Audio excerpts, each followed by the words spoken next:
নমস্কার বন্ধুরা, আপনারা দেখছেন আপনাদেরই প্রিয় YouTube channel online education master.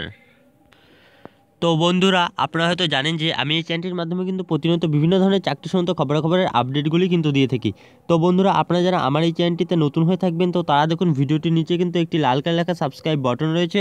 তো আপনারা কিন্তু অবশ্যই এই লাল কালার লেখা সাবস্ক্রাইব বাটনটিতে ক্লিক করে চ্যানেলটিকে অবশ্যই সাবস্ক্রাইব করে নিন এবং পাশে থাকা বেল আইকনটিকেও প্রেস করে রাখুন। এর ফলে কিন্তু আপনাদের কাছে খুবই তাড়াতাড়ি আপডেটগুলো নোটিফিকেশনের মাধ্যমে আপনাদের কাছে চলে যাবে। তো চলুন বন্ধুগণ, আর দেরি না করে আজকের এই নতুন ভিডিওটি শুরু করা যাক। তো বন্ধুগণ, আপনারা দেখতে পাচ্ছেন অফিসিয়াল নোটিফিকেশনটি, তো উপরেই কিন্তু বলে যাচ্ছে যে government of India ministry of railways recruitment board detail centralisation employment notification. তো এটি কিন্তু সবচেয়ে বড় নিয়োগ হতে চলেছে।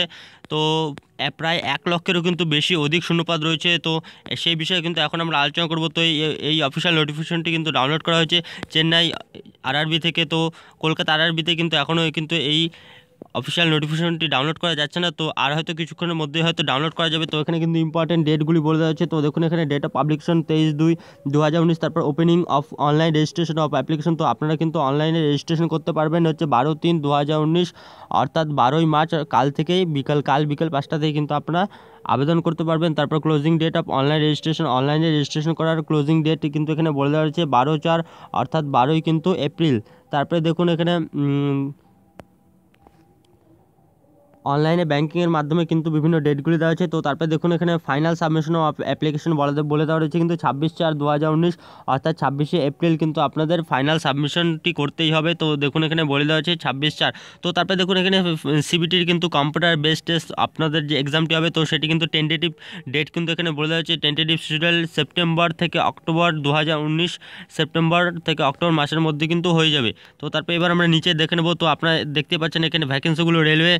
তো দেখুন এখানে 16টা আরআরসি দেওয়া আছে। তো গ্র্যান্ড টোটালটি আমরা কিন্তু প্রথমে দেখে নেব।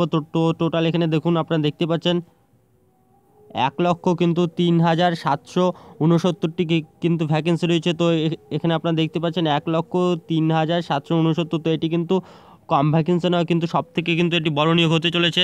তো রেলওয়ে গ্রুপ ডিতেও এর আগের বার কিন্তু খুবই কম ভ্যাকেন্সি ছিল। তো আপনারা দেখতেই পাচ্ছেন। তো দেখুন এখানে আমরা কিন্তু সাউথ ইস্ট, তো দেখুন এখানে ইস্টার্ন রেলওয়ে। তো দেখুন এই যে ইস্টার্ন রেলওয়ে আর মেট্রো, তো এখানে কিন্তু মোট শূন্যপদ রয়েছে কিন্তু 10,873টি। তো এখানে কিন্তু খুব শূন্যপদ রয়েছে, অনেক বেশি শূন্যপদ রয়েছে কলকাতা আরআরবিতে। তো তারপরে দেখুন এখানে আরেকটি রয়েছে সাউথ ইস্টার্ন রেলওয়ে। তো আপনারা দেখতে পাচ্ছেন এই যে সাউথ ইস্টার্ন রেলওয়ে, এখানে কিন্তু 4,000-এর মতো শূন্যপদ রয়েছে, মোট কিন্তু 15,000 শূন্যপদ এখানে রয়েছে। তো এখানে আপনারা দেখতে পাচ্ছেন ডেজিগনেশন আর পোস্ট ভ্যাকেন্সিগুলো দেওয়া রয়েছে কিন্তু। তো বন্ধুগণ, এটি কিন্তু 61 পাতার একটি অফিসিয়াল নোটিফিকেশন। তো আমি কিন্তু গুরুত্বপূর্ণ জিনিসগুলো কিন্তু আপনাদের সামনে আলোচনা করে দেবো। তো দেখুন এখন আমরা কিন্তু নিচে চলে যাব। কি কি আপনাদের যোগ্যতা লাগবে, তো বয়স কত হতে হবে, তো সেই বিষয় নিয়ে এখন কিন্তু আলোচনা করব। তো দেখুন এখানে ন্যাশনালিটি সিটিজেনশিপের কথাও কিন্তু এখানে বলে দেওয়া রয়েছে। তারপরে দেখুন এখানে এজ লিমিট কিন্তু এখানে বলে দেওয়া হয়েছে 18 থেকে 33 বছর হলেই কিন্তু আপনারা এখানে আবেদন করতে পারবেন। আর এই এসটি কিন্তু ক্যালকুলেট করা হবে 1/7/2019 হিসাব অনুযায়ী। তো তারপরে দেখুন এজের কিন্তু রিল্যাক্সেশন রয়েছে। তো আপনারা কিন্তু এজের রিল্যাক্সেশনটি এখান থেকে পেয়ে যাবেন। ওবিসিদের জন্য 3 বছর, SC/STতে 5 বছর, এছাড়া কিন্তু এক্স সার্ভিসম্যান, PWBD, এছাড়া অন্যান্য ক্যান্ডিডেটদের জন্য কিন্তু এজ রিল্যাক্সেশনটি রয়েছে। তো আপনারা এখান থেকে দেখে নেবেন এগুলি। তো বন্ধুগণ, আপনারা কিন্তু মাধ্যমিক পাস হলেই কিন্তু এখানে আবেদন করতে পারবেন। তো তারপর দেখুন এখানে নিচে এক্সামিনেশন ফি সম্বন্ধে বলে দেওয়া হচ্ছে। তো এনটিপিসির যেটি এক্সামিনেশন ফি ছিল, তো সেটি কিন্তু এখানেও রয়েছে। তো 500 টাকা আপনারা দেখতে পাচ্ছেন, 500 টাকা কিন্তু এক্সামিনেশন ফি রয়েছে। তারপরে দেখুন এখানে PWD ফিমেল, তো এইসব ক্যান্ডিডেটদের জন্য কিন্তু 250 টাকা ফি রয়েছে, অ্যাপ্লিকেশন ফি। তো তারপরে দেখুন এখানে 400 টাকা কিন্তু আপনাদেরকে রিফান্ড করে দেওয়া হবে। তো তারপর দেখুন এখানে মেথড অফ পেমেন্ট বলে দেওয়া হচ্ছে, অনলাইনে পেমেন্ট করার মেথড। তো এবার আমরা সরাসরি নিচে চলে যাব, কী বলে দেওয়া হচ্ছে তো সেটি দেখে নেব।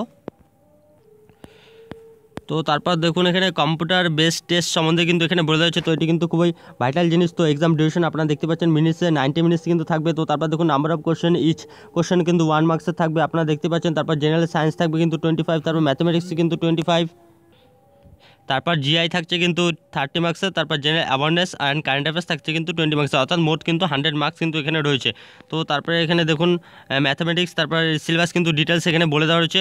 তো সিলেবাস, তারপরে দেখুন এখানে ফিজিক্যাল এফিসিয়েন্সি টেস্ট আছে, PAT, male candidate female candidate উভয় কিন্তু বলে দেওয়া হচ্ছে। তো আপনাদেরকে যে 35 কেজি ওয়েট নিয়ে কিন্তু 100 মিটার দৌড়তে হবে, তো সেটি কিন্তু এখানে বলে দেওয়া হচ্ছে 2 মিনিটসে। তো তারপরে দেখুন আপনাকে বলে দেওয়া হচ্ছে যে 1000 মিটার কিন্তু 4 মিনিট 15 সেকেন্ডে দৌড়তে হবে, তো সেটি কিন্তু বলে দেওয়া হচ্ছে। তো তারপরে এখানে ফিমেলদের ক্রাইটেরিয়াও কিন্তু এখানে বলে দেওয়া রয়েছে। তো তারপর দেখুন এখানে নর্মালাইজেশন আপনাদের মার্কসের কিন্তু নর্মালাইজেশনটি হবে। তো নর্মালাইজেশন মেথড কিন্তু এখানে বলে দেওয়া হয়েছে। তো তারপর হাউ টু অ্যাপ্লাই আপনারা কীভাবে আবেদন করবেন। তো এবার আমরা সরাসরি কিন্তু পোস্টগুলোতে চলে যাব, কী কী পোস্ট রয়েছে আর কলকাতা আরআরবিতে মোট কতগুলি পোস্ট রয়েছে তো সেটি একবার আমরা দেখে নেব। তো বন্ধুগণ দেখুন এখানে আপনারা দেখতে পাচ্ছেন পোস্ট প্যারামিটার্সে কিন্তু আমরা চলে এসেছি। তো দেখুন এখানে ডেজিগনেশন দেওয়া রয়েছে আর এখানে কিন্তু ডিপার্টমেন্ট দেওয়া রয়েছে। তো দেখুন এখানে 17টি মোট ডেজিগনেশন আছে আর আপনাদের কিন্তু এজ হতে হবে 18 থেকে 33। আমি একটু আগে বলে দিলাম। তো দেখুন এখানে মিনিমাম এডুকেশন কোয়ালিফিকেশন, তো দেখুন এখানে বলে দেওয়া হচ্ছে 10 পাস অর আইটিআই, অর্থাৎ মাধ্যমিক পাস অথবা ITI from institute recognise by NCVT আর এসসিভিটি। তো মাধ্যমিক পাস হলেও কিন্তু আপনি আবেদন করবেন বা আইটিআই থাকলেও কিন্তু আপনি আবেদন করতে পারবেন। তো তারপর দেখুন এখানে আরআরবির ভ্যাকেন্সি, আরআরবিগুলোর ভ্যাকেন্সি দেওয়া রয়েছে। তো আমরা কিন্তু সরাসরি কলকাতাটি দেখে নেব। তো বন্ধুগণ এখানে আপনারা দেখতে পাচ্ছেন কলকাতা ইস্টার্ন রেলওয়ে কলকাতা। তো দেখুন এখানে নেম অফ দ্য পোস্টগুলি কিন্তু পরপর দেওয়া হয়েছে 17টি। তারপর দেখুন এখানে ডিপার্টমেন্ট দেওয়া হয়েছে। তো দেখুন এখানে আপনাকে কিন্তু এখান থেকে ভিডিওটি পজ করে দেখে নিতে পারবেন ক্যাটাগরি ভ্যাকেন্সিগুলো। তো আমি শুধুমাত্র কিন্তু টোটাল ভ্যাকেন্সিগুলো বলে দিচ্ছি। তো দেখুন এখানে 10,800 কিন্তু 73টি ভ্যাকেন্সি রয়েছে কলকাতা আরবিতে। তো তারপরে দেখুন এখানে আমরা গুয়াহাটিটাও এক ঝলক দেখে নেব। তো দেখুন এখানে গুয়াহাটিতে রয়েছে, গুয়াহাটিতে কিন্তু কম ভ্যাকেন্সি রয়েছে, কলকাতার তুলনায় অনেক কিন্তু কম ভ্যাকেন্সি রয়েছে। তো আপনারা দেখতে পাচ্ছেন এখানে টোটাল ভ্যাকেন্সি কিন্তু 2,894টি কিন্তু ভ্যাকেন্সি রয়েছে। তো তারপর এখানে কিন্তু আরেকটি কলকাতা আরআরবি আছে। তো আপনারা দেখতে পাচ্ছেন সাউথ ইস্টার্ন রেলওয়ে। তো এটিরও আরআরবি কিন্তু কলকাতা হেডকোয়ার্টার। তো আপনারা দেখতে পাচ্ছেন নেম অফ দ্য পোস্ট দেওয়া হচ্ছে, 17টি পোস্ট রয়েছে, এখানে ডিপার্টমেন্ট রয়েছে। তো এখানে কিন্তু টোটাল ভ্যাকেন্সি রয়েছে 4,914টি, অর্থাৎ কলকাতা আরআরবিতে কিন্তু মোট ভ্যাকেন্সি রয়েছে 15,000-এর মতো। তো এই